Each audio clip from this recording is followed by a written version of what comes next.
Use the handheld footage. It's what we have on us here in the Bottle.It team vehicle. We've got Clint from RPG Coaching. We're going to cut this up as part of a lovely vlog. Actually, I might film it. I'll film it that way so we can throw it on YouTube. Oh, it's easier to hold. So we're into part 2 of our long ride for Saturday morning. We've been out and checked the back of the course out. Where were we? Telegraph Point, and just west of there we did the 2 loops. First 140 odd Ks kind of west of town, and then they roll through we're just coming through the hills along the front of the beaches there, about to go down Matthew Flinders and out to Cat-Eye and back. So while the guys are about 2 Ks behind us at the moment on the push bikes right now, I'll flip the camera around so we can. Everyone's a big fan of Flinders, but I'll flip the camera around so we can have a look at the area where we are. What's the importance of this long ride on a Saturday, Clint? What are we looking for here for the guys that are on the course riding at the moment? Well, riding on this course specifically, you better, as they found out earlier with the 2, they just rode like 2 10-minute efforts at Ironman intensity, and because it's a real rolling hills kind of course, if you're riding along pretty cruisy, it's you don't get a feel of how you can connect the hills. Like you kind of roll down a hill with the group, and then you get to the bottom and you got to pedal up the next hill, right? Where if they're riding in intensity, you can feel how the course plays out, kind of. But the difference between riding this part of the course at like 140 Ks as opposed to riding it at 90 K on race day is 140 Ks is where it really starts to get a bit not much fun on race day. If you come through town there going a bit silly, the bit out to Cat-Eye and back isn't going to be much fun on race day. So it's basically so they know the course, right? Course awareness, I guess we'll call it if we want to church it up, but it's just know the course so you know what you're dealing with both physically and mentally in 5 weeks. You touched on something pretty cool there, which I do like. Sounding a lot of people can make that mistake, especially if you do come up here to do the course. And when they do add new elements to the course, like you now have the 2 laps out there compared to the one here, is doing the course at a time of fatigue when you are going to be under the pump. I've really enjoyed that you highlighted that, and that's the reason why we could have done 3 loops out there today and then come and done this tomorrow morning fresh as, and no one would have learnt anything. Whereas the guys now, I'll get some footage of the guys in a minute when we pull up at Cat-Eye, they're cooked. They've been on the bike for a while. They're into their nutrition. They're into their work, so to speak. And this will allow them to know that, because you can start telling yourself some lies about numbers when you do it fresh. Well, we came down a few weeks ago and did the exact same thing. And like they rode the course and felt like they said how hilly this bit is through here. And it's like, oh, it's way worse than I remembered. It's because they're 140 Ks in, right? And then Sunday morning, which we'll do again tomorrow, you come and ride this bit fresh and you're like, oh, it's not even that bad when you're fresh. So it's just plants that seed of like dosing your effort, right? Like you could go out there and ride way harder than you need to, but then every one of these hills come 140 to 130 to 150 Ks is going to be not that much fun. And I think when you've ridden the course and also driven the course, it's pretty obvious that this is the part where it's really going to unravel for people who have dosed their effort poorly. Well, that part of the course out there it's a fun ride. You're fresh into your ride. You're fresh into your Ironman experience. Like you said, you're going to find out those who mismanage that first 2 loops are going to be hung out to dry when they come back into town. So if you're watching and you're one of those kind of people that go too hard too early, again, this is another warning that you're going to get. Don't go too hard too early. You are going to be caught out. We're going to get the guys that did the ride out there in the loops to fill us in on how they felt the ride was for them and what they learned about that part of the loop. You've ridden that loop before and you had athletes out here, like you said a couple of weeks ago. What has been the feedback on those 2 early loops?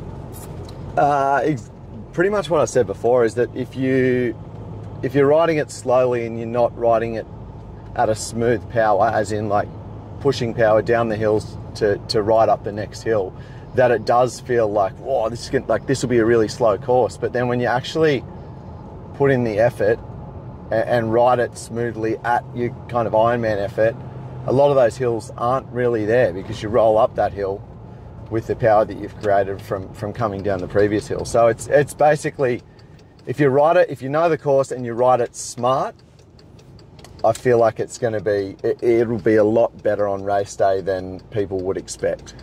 This is one of those moments where the joy of doing this podcast with this weekend and grabbing Clint for a few chats is I wanted to highlight the things that I wanted to know before I did an Ironman. And one of the hard things I found with podcasts and information that was available was it was done by all athletes that are sub 9 hour, sub 10 hour things, and you can kind of alienate yourself to their feedback given their performance. Like when you're averaging 40 k's an hour, it's really hard for your social athlete to relate to that kind of information.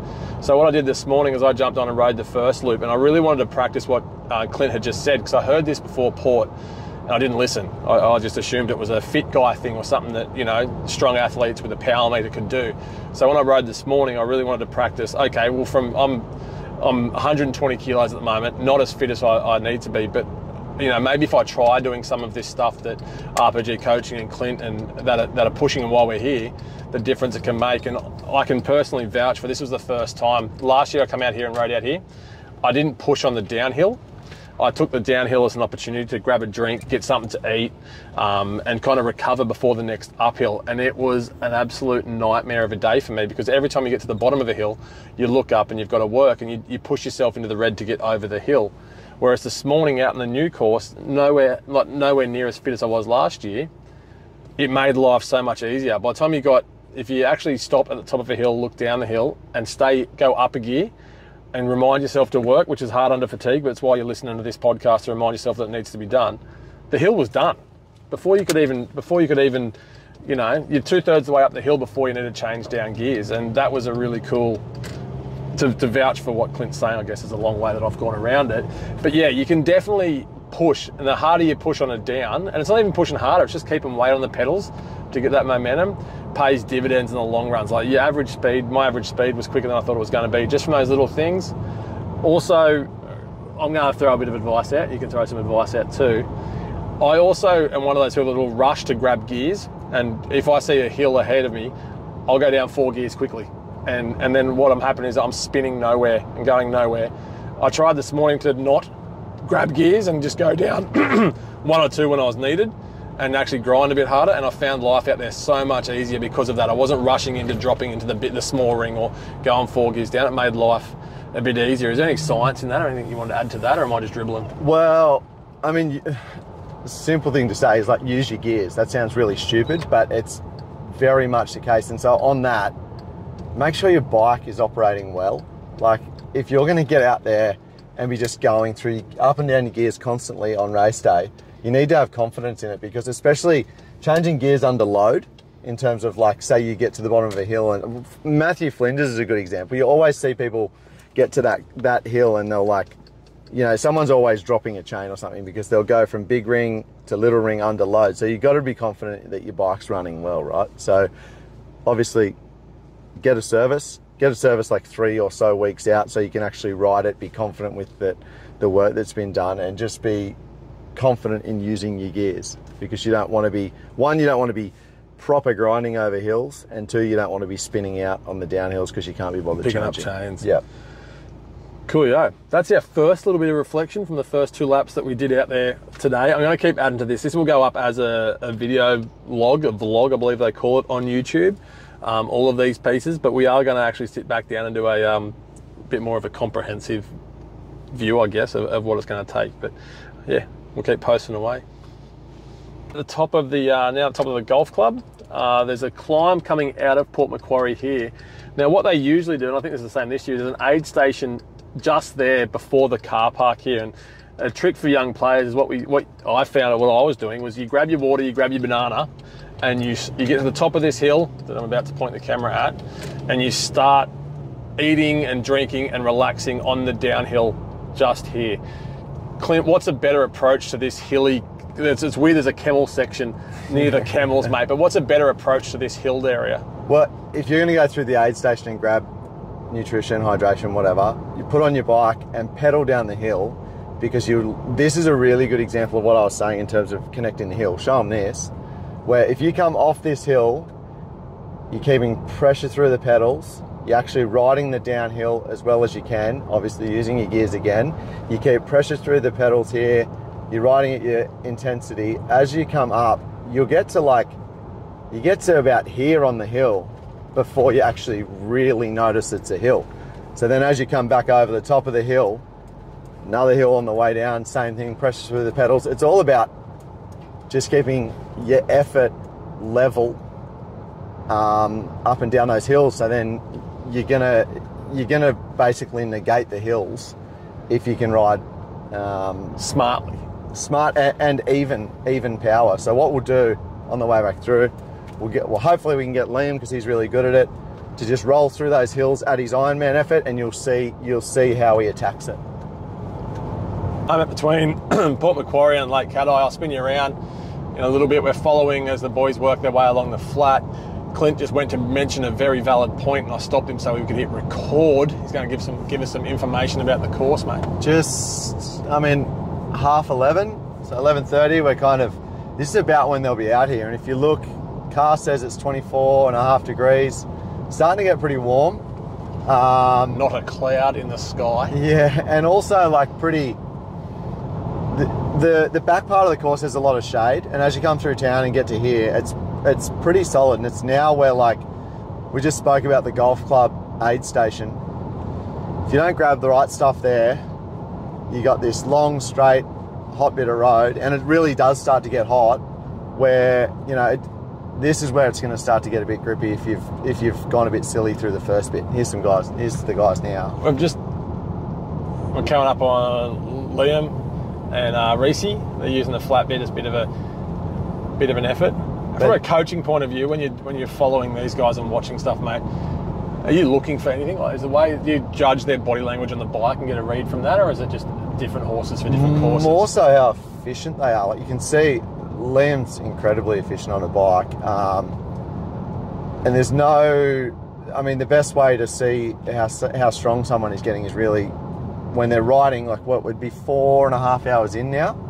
That's when you really find out people's imbalances, how their body adapts to the pain, basically. We always try and recruit our stronger muscles when we're riding towards the end of a long ride. And so to see both those guys, especially at the moment, look solid on the bike. That's all you want to see, right? You want to see them looking solid and not falling apart, for lack of a better term. Not wasting any energy. Yeah, and just fight. They're working with the bike, not against it. Yeah. Yeah, another very valid point, mate. Well done about the weather. It is fucking hot. It is good to see how they're working. We'll be back with another one, I reckon, shortly too. The way you're firing them out, I reckon we'll keep prompting our coach, Clint from RPG, into some more gospel for us on the Bottle.It vlog. We're just at the turnaround at Lake Cat Eye. Just jumped out of the car. This is very typical of what they'll get on race day. 9 times out of 10, you'll get a southerly. So they'll push out of town into that wind and then turn around, and that's where it'll get really hot because it'll be really still. Followers of Ironman Australia and Bottle.It will be very familiar with this view that we're looking at now. Clinton, in our vlog, mate, we are about to round the bend. Vlog. Love having a vlog with Clint. We're about to round the bend and head up Matthew Flinders. Now, this is the most talked about climb in Ironman Australia history. This is all people want to talk about, mate. Walk us through it. Hopefully not walk you through it. No, not walk you through it, because we want everyone riding up it. What are we doing? What's doing here? What should we be doing? What's some trips to avoid? Well, first thing is, it's just a drop in the ocean in your whole 180 Ks.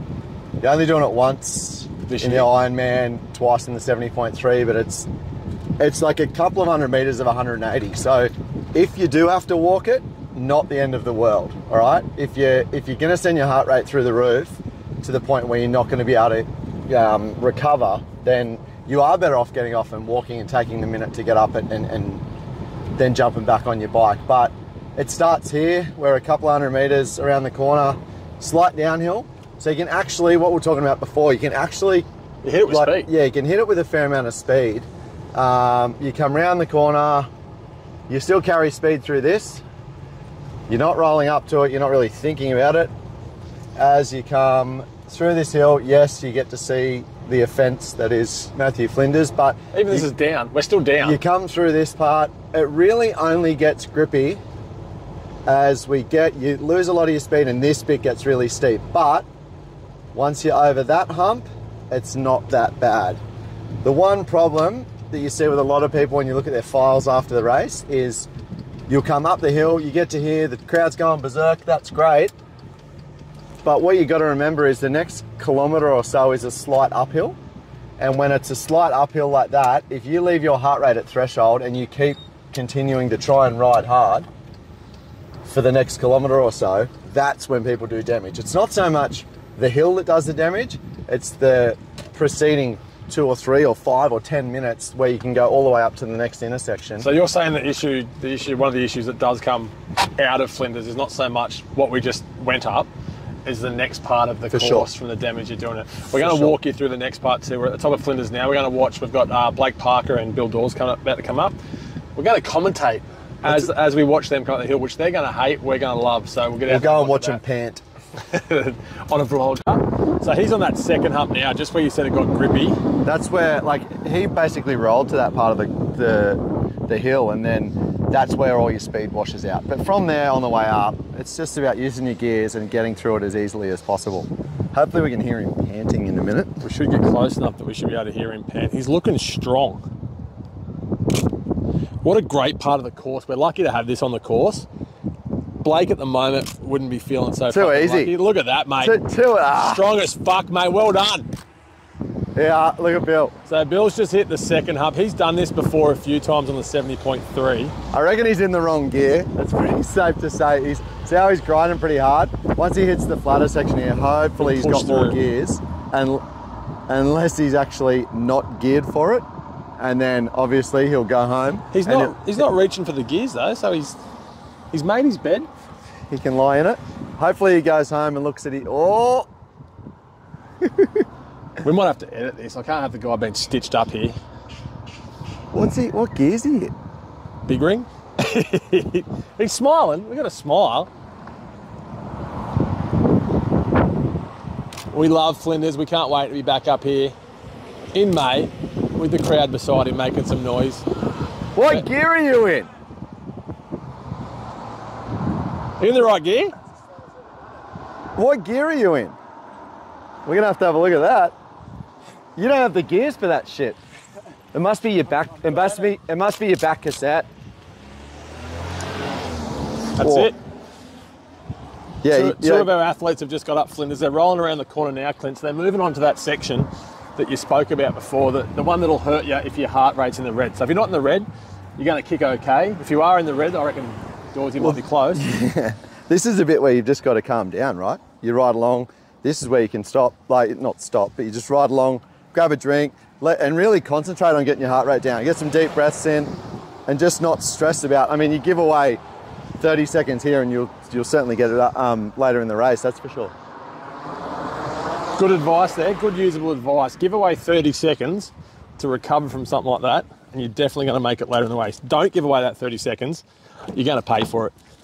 We'd be 1,500 metres, 2Ks past that, or probably 1,500 metres past the top of the hill, and it's still just going uphill. Like you can see, here's Bill now, like still working hard.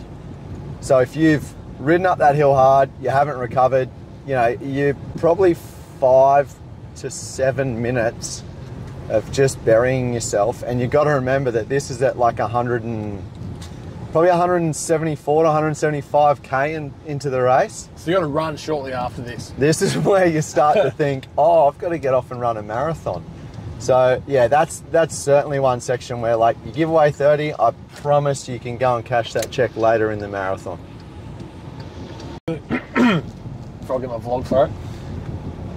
We're about to go through my least favourite part of the course, and especially knowing this year when the guys are going to go through this part. This is 170, what did you say, 176 yeah, Ks? you're into the last few Ks. This is where you think that your Garmin's stopped working. You think that, you swear you're going backwards. Every kilometre seems to take 10 minutes. But so this is the part that jumped out to me, because everyone talks about Flinders, but nobody wants to talk about the hills in Port Macquarie. So this one's not too bad on the way down. You can pick up a lot of speed. This comes back to what we started this whole vlog with, in the fact that you get more out of riding down a hill than you ever will by focusing on the ups. So if you can carry as much speed as you can down the hill behind us, at the moment we've got Dawsey and Parker hard on us and we're sitting on 58 k's an hour. So those boys are working down the hill. I'm not sure if you can see that in my mirror. But we're rolling up another hill. So they've both carried their speed really well. Dawsey's just come over the top of that hill with probably, I'm going to say 12 to 14 pumps. Big pumps to get over the top. That's how we're going to measure the effort over a hill. Level of pump. Level of pump over a hill. But we roll around. There's that whole crazy little hidden thing. Like you said, you're at the end of your ride. You're starting to think about your run. You're starting to think that your Garmin's broken because you are. Port Macquarie, in your head, should be just around this corner. Just around this corner here, and it's not the case. You have this rolling, almost another camelback setup, where if you don't manage your hills smartly here, especially into a run, you're gonna pay for it. So up another climb, again another little hidden climb that you come around a blind corner to, and then up over the top. And the one relief you do get is that beautiful view. Do I sound enough like Pete Murray trying to sell Port Macquarie here? Come on now, the 244. The 244. But yeah, I guess you call it a hill. Here at Ironman Australia, we call it. In the 244, no, it's this is certainly a section where, like, if your brain's not telling you to go nice and easy because you're about to run, then you really, really are going to be in trouble. Like, you got to ride.